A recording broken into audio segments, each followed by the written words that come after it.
This question is taken from SPM 2021, Paper 2, Section B. Okay, and this is from your Form 5 at Map, Chapter 5, Probability Distribution. Now let's try Part A. A company produces a type of potato chips and pack them before being marketed.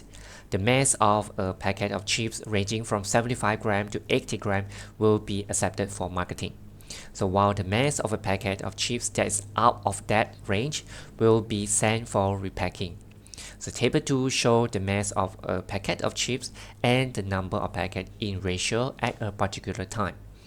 Okay, so some students might be thinking this is normal distribution question because see the inequality sign, right? But actually this is not normal distribution question, but this is a binomial distribution question, so you need to be more careful. Okay, now let's look at the first part. Find the mean number of packets of chips marketed if the company produces 5,000 packets of chips. So what's the formula for mean? NP, right? So N already given by the question, which is 5,000. But what's P? P is a probability of success, right? This part. So out of 100 part, 97 part is within that range, means that success will be sent for marketing. So how do I get 100? 97 plus 2 plus 1. Total, we have 100 part here. So can we get the probability of success here? Yes. So P is equal to, out of 100 part, which is 1 plus 97 plus 2, 97 part are success. They will send for marketing. So the probability of success will be 97 over 100, which is equal to 0.97. Now we have P and we have N. Can we get the mean? Yes. So the mean is equal to NP. So 5,000, which is N, times P, 0.97. Okay, just press your calculator. 5,000 times 0.97. So the answer is 4850. Okay, now let's try part 2. If 6 packets of chips are chosen at random from the company, so now the N is equal to 6, no longer equal to 5,000, so be careful. So if 6 packets of chips are chosen at random from the company, find the probability that exactly 2 packets will be sent for repacking. Okay, if 2 packets will be sent for repacking, means that the 2 packets not within the range. So how many packets will be within the range? So total is 6. So 2 sent for repacking, it means that 6 minus 2, you will get 4.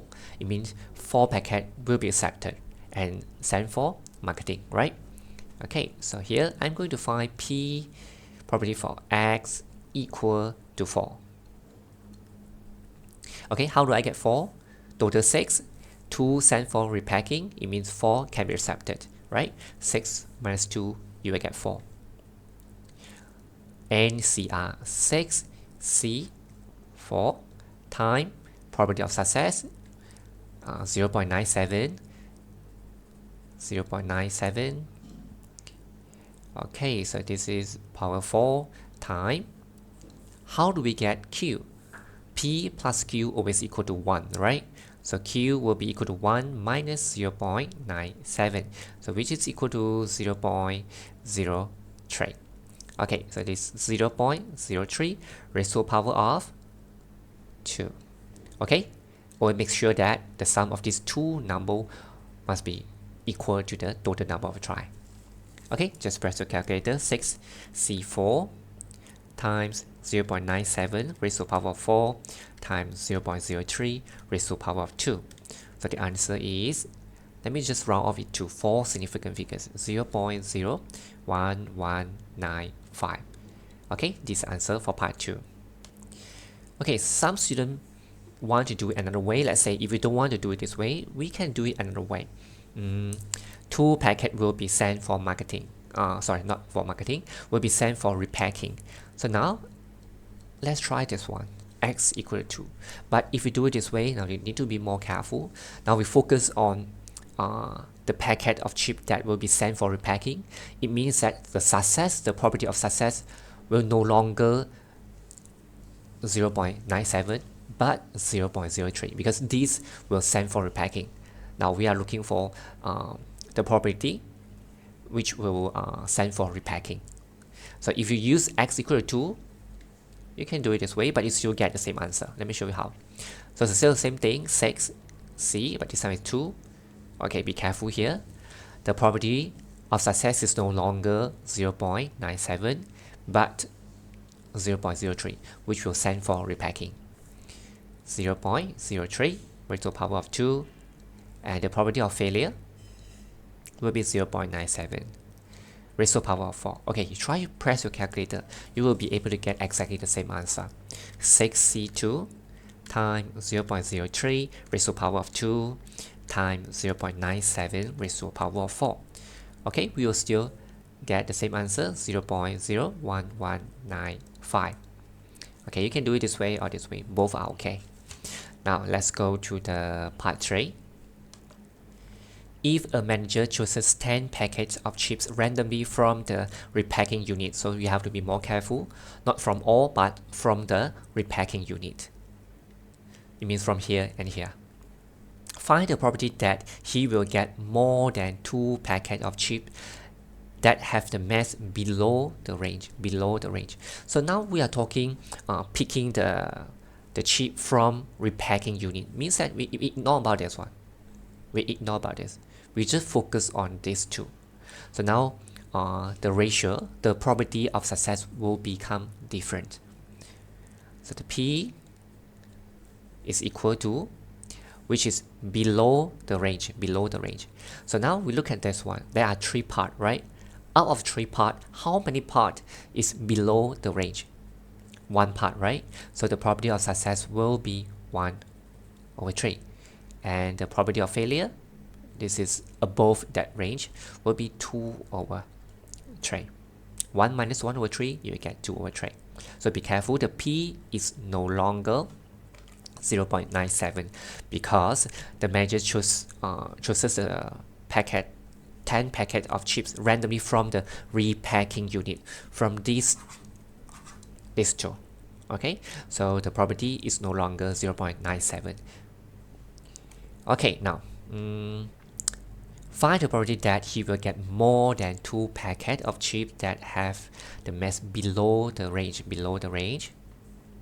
Okay, x more than 2, right? Okay, so here if you want to find the probability of this one, we can actually take 1 minus px equal to 0 minus px equal to 1 and minus px equal to 2, right? Okay, let me continue doing it here. Okay, px equal to 0. Now we are going to use this formula NCR times p raised to the power r times q raised to the power n minus r. Okay, px equal to 0. The n is equal to 10. 10c0 times 1/3 raised to the power of 0 times 2/3 raised to the power of 10. Okay, always make sure that the sum of these two numbers is equal to the total number of tries. Minus 10c1 times 1/3 raised to the power of 1 times 2/3 raised to the power of 9. Okay, one more. 10c2 times 1/3 raised to the power of 2 times 2/3 raised to the power of 8. Okay, let me double check. 2 plus 8 is equal to 10. 1 plus 9 is equal to 10. Okay, now just press your calculator, this one, and this one. Write down all the answer. Okay, for example, let me show you this one. 10c0 times, okay, 1/3 raised to the power of 0 is equal to 1, right? You don't want to press, it's okay. You don't want to key in this one, it's okay. But I will show you how to key in this one. So 1/3 raised to the power of 0. Okay, then time, you don't want to put the multiplication sign, you just put a parenthesis, okay. So 2/3 raised to the power of 10. Okay, just I just use a fraction. 1024,590,49.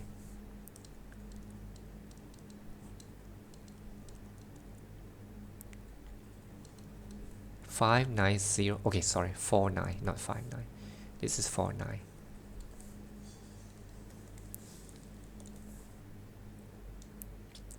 Okay, then for this one, what do you need to do is just go to change this number. So this is 9, this is 1, and this is 1, and hit equal. Okay, 5120 over 59049. Okay, after getting all the answer here, what do you need to do? Just press your calculator. 1 minus that's all. Okay, 1 minus 1024 over 59049. Oh, sorry, I forgot to key in the right one. Is it 1? Okay, 5120 over 59049. One more, 1280 over 6561. Okay, so I just round off my answer to 4 significant figures. It will be 0.7009. Oh, sorry, not 7 point, 0.7009. 0.7009. Okay, so this is the answer for part 3. Now let's look at part B. A random variable x is normally distributed. Okay, this is normal distribution. With x is distributed normally with the mean. Okay, this is mean, and this one is the variance. Okay, be careful, not standard deviation but variance. Okay, given that px, okay, let me change it to z value first. So still remember, how do we change it to z value if we are given the x value? So z is equal to x minus mean over standard deviation, right? So be careful, over standard deviation, not variance. So since the variance is equal to 25, can we get the value of standard deviation? Yes, standard deviation is square root of variance, which means standard deviation is equal to 5. Okay, let me change to z value first.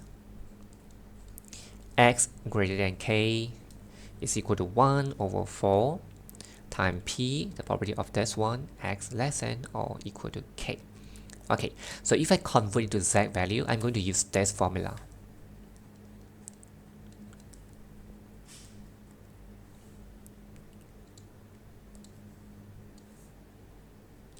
Okay, once I change it to z, so here is no longer k, but k minus mean divided by the standard deviation. Okay, so do I have mean? Yes, mean is equal to 12. How about standard deviation? 5. Okay, so here do the same thing, but this one is less than or equal to. Change the z value. Less than or equal to, okay, k minus 12 divided by 5. Okay, so next I'm going to bring this one, go to another side. This is multiply, right? Bring it to another side, become divide. I want to see their ratio. That's why I do it this way.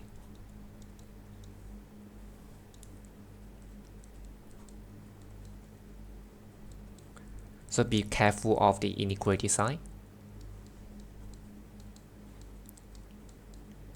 So from here, you know this is one part and this is 4 part, right?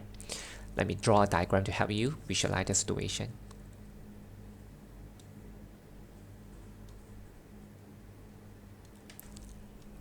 So now you might be thinking, I don't know the value of k. So how do I know this one is actually located here or here? Okay, let me explain this way. Let's say I assume that the k minus 12, this is 0. The k minus 12 over 5 is over here. What will happen if you think this way? K minus 12 over 5. Z greater than this one, which means here, right? From here, we know that this is larger than this one. But from the ratio, you know this is actually smaller than this one. So we know this will not be the situation. So the k minus 12 over 5 is actually over here. Okay, let me redraw it again. So from the ratio given here, I know that so the k minus 12 over 5 is actually over here greater than this one, which means here, okay, this is smaller than this one. This is larger area, so the probability will be larger, and this is smaller area, the probability will be smaller. Okay, this one is here. Okay, and this one over here, less than or equal to over here. Now what do you see? You know that the sum of all this will be equal to 1, right? So now how many parts do we have? The green color, 4 parts, and here 1 part. Total we have 5 parts, right? So I want to know 1 part is equal to what, the probability. So what I'm going to do next is I take 1 divided by 5.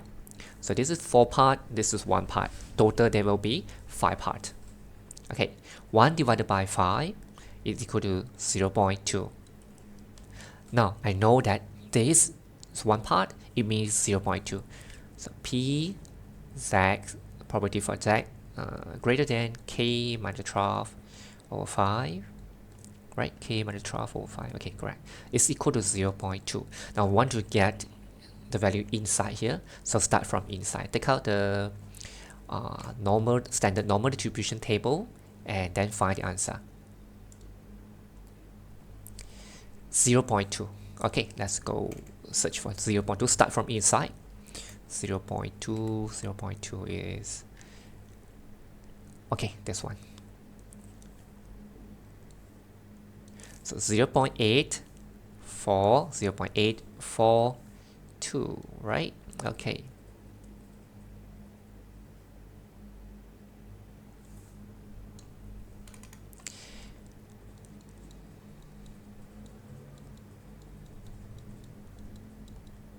Now I know that this is equal to this.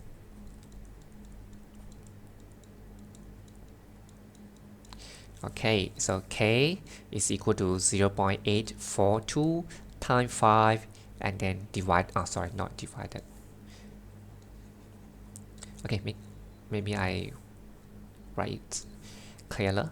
K minus 12 is equal to 0.842 times 5. 0.842 times 5, you will get 4.21. K minus 12 is equal to 4.21. So K is equal to 4.21 minus 12. Okay, plus 12. This is minus, bring to other side, become plus. 4.21 plus 12. You will get 16.21. Okay, this is the answer for part B. That's all for this video. See you in the next video. Bye bye.